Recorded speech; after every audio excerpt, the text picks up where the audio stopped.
Hello, welcome back to the channel. Hope everyone's been having fun with the new Splatoon 3 Sizzle season. I know I have, and I've actually been having a lot more fun than I thought I was going to have with it.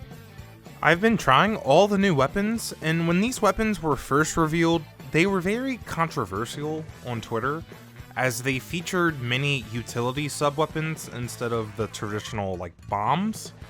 Utility stubs like Beacon, Point Sensor, Toxic Mist, Sprinkler, they struggle to help normally shorter range weapons that need to kind of impact the game outside of their range or out of line of sight, like a bomb can, by doing damage and painting the floor a little bit, giving a little bit of special charge.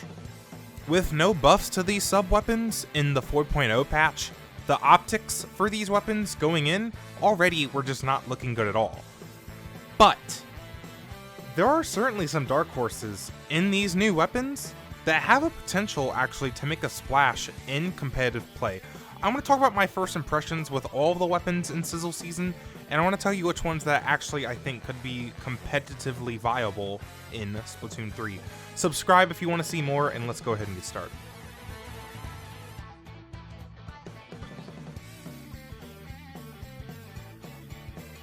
Let's first talk about the new main weapons, starting with Paintbrush. I'm really glad they finally introduced a heavier brush, and it really fits the role well. It's very good at securing kills and even painting. It's really hard not to trade with this weapon if it gets on top of you. It's kind of like Tri-Slosher and Dynamo. In fact, this weapon actually reminds me a lot of Dynamo Roller, especially from Splatoon 1. It's slow, it can paint a lot, it does a lot of damage over an area, and it has the exact same kind of weakness, which is its ink efficiency. You have to be really careful with your movement. In combination with its horrible ink efficiency, it just requires a lot of discipline to play this weapon. The Wavebreaker also feels amazing with its playstyle, and the damage Wave does combos with the main weapon perfectly. It can even one-shot or two-shot if it's close enough. One of the most synergetic Wavebreaker weapons in the game, to be honest. Curling Bomb is a great concept for it because it's another movement tool, but unfortunately it doesn't really have the ink efficiency to waste 70% of its tank on a movement option. You'll have to learn to skate away to move out of situations and hope that you have the ink for it. If there's certain players that learn this really unique weapon, I definitely can see it getting value and it being used in competitive. So let's go ahead and talk about Sblast 92. It's a very hyped up blaster when it first got revealed with two firing modes, an accurate long range one and a kind of inaccurate but very big blast short range one if you jump. In concept, it's very cool, but after its unreliable kit of kind of Sprinkler and Reef Slider got revealed, it was obvious the main weapon was going to have to overcome these downfalls to see any use. And in general, I feel like this weapon has some consistency problems. Long range ground mode is obviously really good at hitting directs, but it doesn't have any large AoE or area of effect pressure, and it makes you kind of lose out on having that at longer ranges. You have to kind of get right up to the ledge by using the short range jump mode, and again, that has huge AoE to make up for it, which is great, but it's also still very slow. It's the same fire rate in both modes. So with that slow fire rate, even when using the short range mode, it just makes it really susceptible, in my opinion, to being run down by fast weapons that get the jump on it. I think the key to this thing is going to be using both fire modes in tandem. The opponent is going to have a problem escaping the effective ranges of this weapon since it has two effective ranges. It's the only blaster that can say that. But any lapse in which fire mode to use or missing any key shots with the long range mode is really gonna hurt with this weapon, especially without a strong special or sub weapon for it to fall back on. I could maybe see this in competitive if someone one tricks it, like dedicated blaster players using like a quick respawn build, only using like the main weapon obviously, but no, I don't think highly of it. I feel like range blaster is what you want to do if you want to do that kind of play style, honestly. Like, I don't know. I just don't see it. It's a cool concept. I think it could use a few things, but we'll have to see. While we thought that Sblast was gonna come save blasters, I think Rapid Blaster Pro Deco is actually the blaster that's coming to show up here in Sizzle season. It's a really strong main weapon. It's able to do 35 damage from a very long range, and with great accuracy, you're getting 85 damage if you can hit a direct. It was stuck with Ink Vac for the first 9 months of the game, but now it gets an actual special and it gets to shine. And after playing this thing, I have to say this kit is surprisingly synergetic. This might actually be the best angle shooter weapon in the whole game. Not so much using it at longer ranges because your weapon is honestly going to be more reliable in that case. However, at closer ranges, angle shooter is actually a bit quicker than firing the rapid, and it can do critical damage to an already weakened opponent that's gotten through your blasts, maybe the killer whale. It's not something like a burst bomb that's going to get you out of trouble like easily. You still have to hit the marker shot, which is like ridiculously hard, but it doesn't feel useless. This is the only weapon where angle shooter does not feel useless. There's actual moments where you want to use it. Killer Whale 5.1 at 180p feels awesome.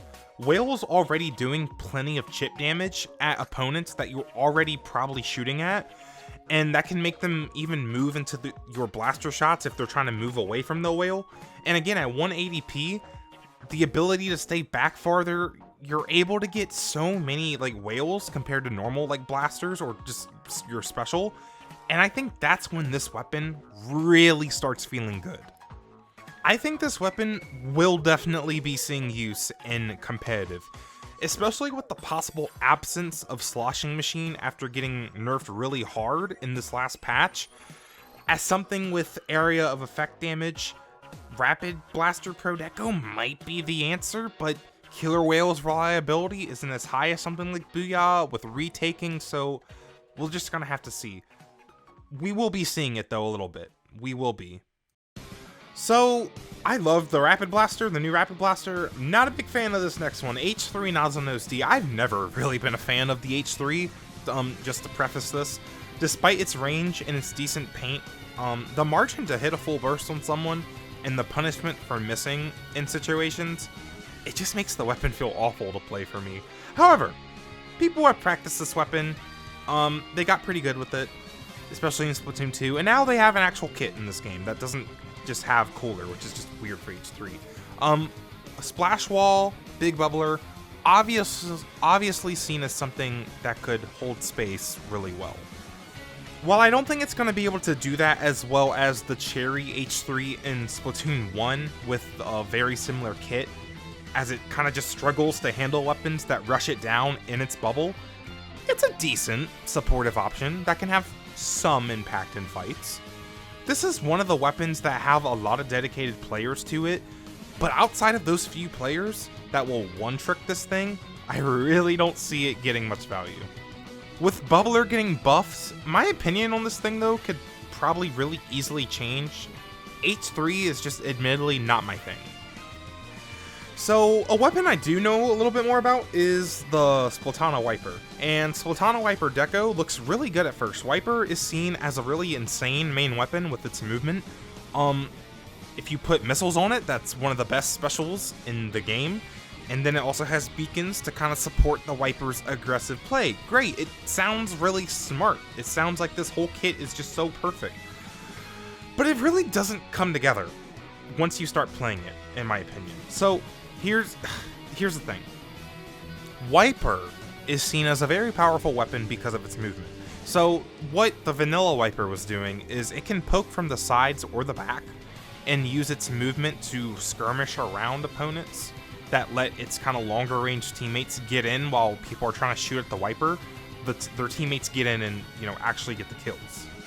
So Wipers were running a lot of quick respawn, and beacons are kind of great for that kind of really quick, fast playstyle.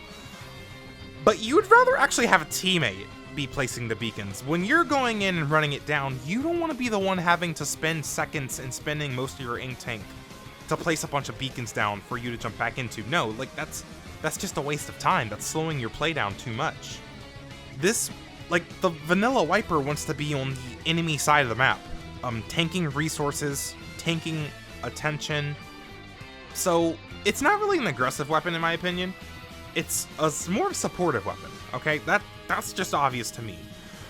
The problem now is when you're playing Wiper for its special, and it doesn't even have like a sub-weapon to poke or to help build its special, it just feels really bad to me. Wiper can outrange some of the short-range shooters, but mid-range stuff is really difficult to deal with, especially since Wiper has a low time to kill. It's 4 whole slashes with horizontal slashes, even though they're quick, and Beacon's not helping you do any chip damage like Torpedo was. You just get walled out with this weapon a lot, and its painting range, I mean, it's not that bad, but it's not really stellar either, so when you're actually playing for missiles, it just feels really awkward without a bomb to throw out. Once you do pop missiles, you can then flip the switch and go be aggressive. You can see exactly where the enemy is, but you have to use that window very wisely, and once that window's over, like anytime your missiles aren't going out, this weapon feels like dead weight. With no impactful sub-weapon, the line between going in and fighting or staying back to play for special is very sharp. You have to do one or the other. I feel like you can't do both. You can't just throw a bomb and help a teammate or throw a torpedo and help a teammate. You have to just walk forward and go in and put yourself at risk, and I just don't think this playstyle really works. But there's something there. Maybe it's just not for me. Missiles are seen as one of the best specials. It's team-wide displacement. Char has talked about it a million times. The devs know that though, so they keep putting them on these really awkward kits. Wiper Deco is no different, as it's probably just going to be played as a missile spammer. It'll be a decent one at that. And it's probably the only missile weapon that can be that aggressive. So that's value. It's also the cheapest points for a special on a missile weapon, but it's not going to be aggressive as the vanilla Wiper. And I think its value in most of a match it's kind of limited. But maybe again, it might just be a mismatch of playstyles for me. I think from what we've seen with Reflux and Flingza and now even Wiper, I think just because you give something missiles, I don't think that means it's guaranteed to be good. So while your Wiper Deco is in your base charging missiles, your light Tetra Dualies is going to be in the enemy spawn with Zipcaster. Zipcaster is perfect for Tetras, right? I've wanted Zipcaster on Tetras since the game came out. Tetras, they want to play from the sides or behind the enemy. Zipcaster lets you do that for free. All right, you don't have to travel. You zip and you're there. It's able to go anywhere it wants to on the map and do its whole rolling thing. You have to be smart though. Like Zipcaster, the whole thing with Zipcaster, you have to be smart with it. You have to know like how to not feed with it.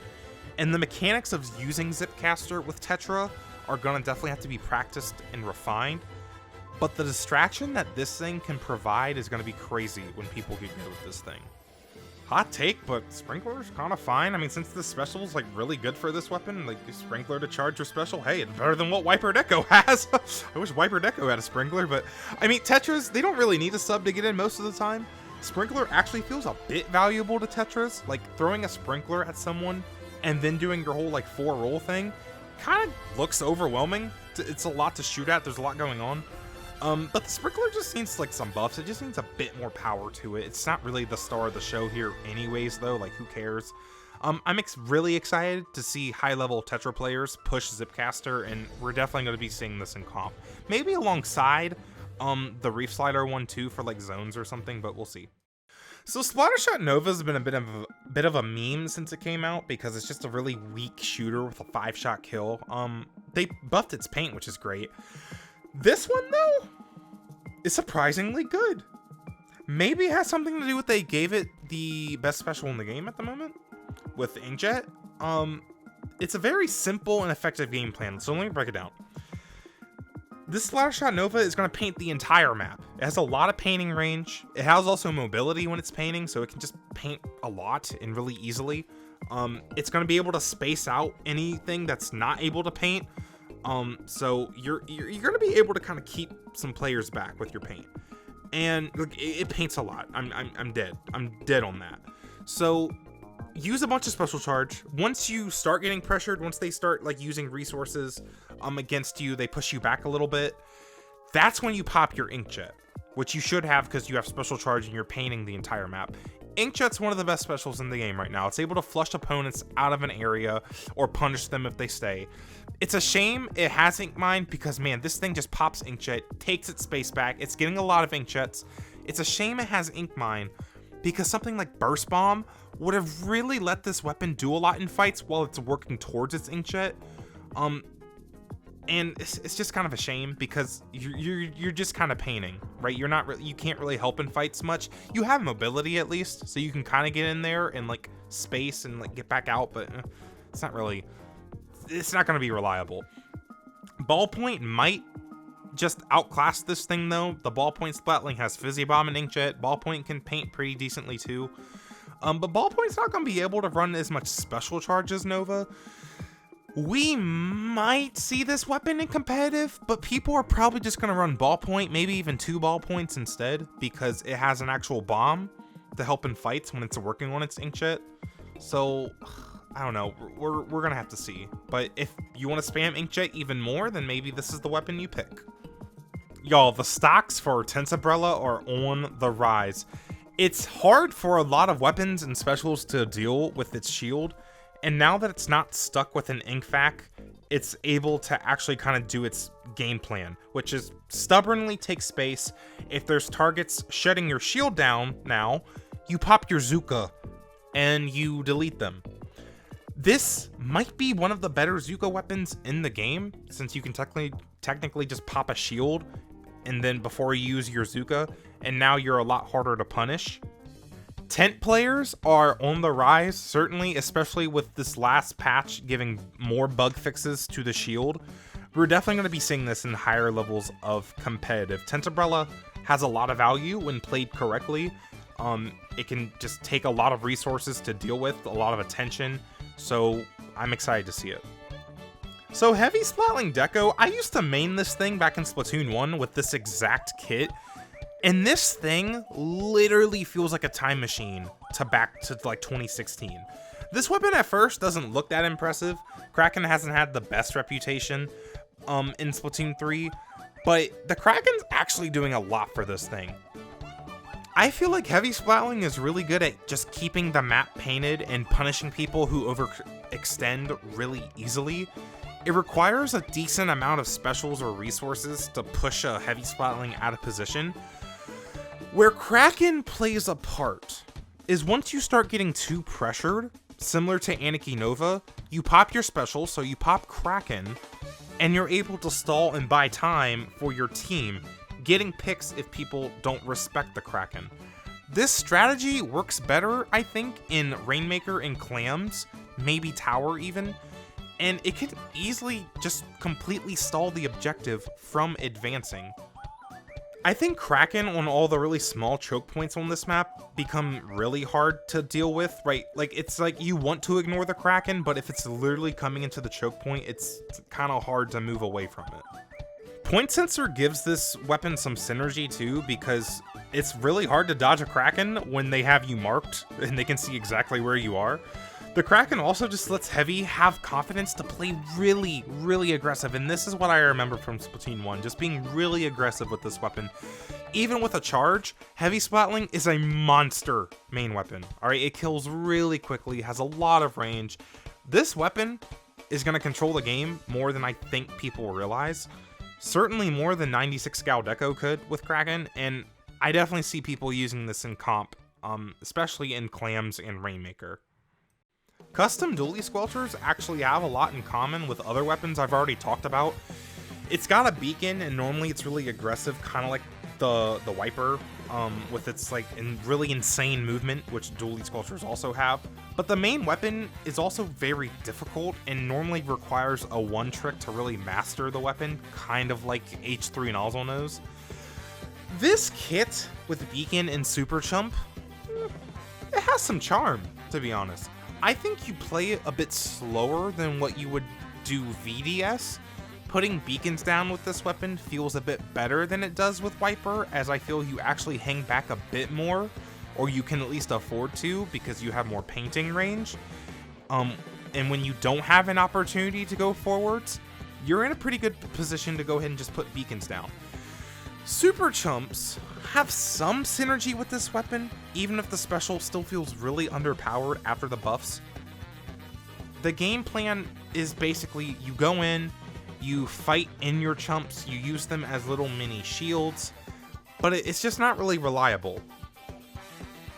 I think as charming as this kit is, most Dually Squelcher players are probably just going to prefer the Splat Bomb and Wave Breaker version, as the Dually Squelchers really need chip damage to help it secure picks with its unreliable damage.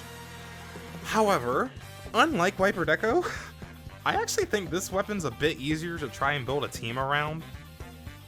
I just don't see why you would want to. Honestly, I kind of wish custom Dually Squelchers in Wiper Deco had swapped specials. Like, Dually Squelchers with missiles, I feel like works better, and then Wiper Deco with chumps, I feel like works better. I don't know. Big Swig Express, our last weapon. It's another weapon saved from Ink Vacuum Purgatory. The main weapon, I'm gonna say this right now, the main weapon's very underrated. It came out, it was really weak, didn't do like barely any damage. However, after it getting buffed, the damage numbers on this thing are awesome, pretty consistent too. Vertical and horizontal, like the verticals are two-shotting from like a really long range. You can paint a lot as well with the horizontal swings, and in fact, it actually also feels a lot like the old Dynamo Roller from Splatoon 1, where you're just doing a bunch of consistent damage across the whole area. You're also putting a bunch of paint down in that area. While you're doing all of that, you're now building towards an Ink Storm. Ink Storm is, again, really good for this weapon. It's giving it a little bit of chip damage, where it can go in and fight with its vertical swings, or honestly, even just more horizontal swings. With how hard the vertical swings are to hit, sometimes, mostly, I just stick to using horizontal swings and just keeping the enemy back with paint if I could afford to. Unless someone was right on top of me, then you're gonna have to learn really how to hit those verticals. There is some skill with this weapon. Angle Shooter, though, flops. Angle Shooter flops with this kit, admittedly. I don't think it does what it's doing with Rapid Pro. It just feels redundant. Like, you already have a quick vertical flick for kind of range that does more damage, and it's really easy to hit horizontals for kind of anything closer. So I'm just really not a fan of Angle Shooter. I don't think it's really doing much for this weapon. Luckily, the weapon, it doesn't feel like it needs a sub weapon, but it would have been nice. I think it's a very fun painting and chip weapon. Maybe it'll be kind of like a supportive playstyle. I think it might just see a little bit of use in competitive. I'm not sure how much. It's hard to read just with Angle Shooter, but we'll just have to see. And that's that. I really enjoyed giving my opinions on all these new weapons, and again, they are just my opinions. You might not agree with me, and I'm not the best player in the world. I'm not even a top player. But I've been playing Splatoon for a while. I've been playing it competitively, and these are just kind of what I think about these weapons. I want to just be more confident in my opinions, just kind of going forward. It's really good when people talk about the game, talk about your opinions, and I would love to hear your thoughts on these weapons, especially if you do disagree with me. Like, tell me why in the comments below. Also, you can talk to me about this stuff on Twitter @DreamyZach if you just want to see more Splatoon stuff. Please subscribe to the channel if you loved today's video. Thank you guys so much for the support on the channel, and I will see you guys next time. Bye!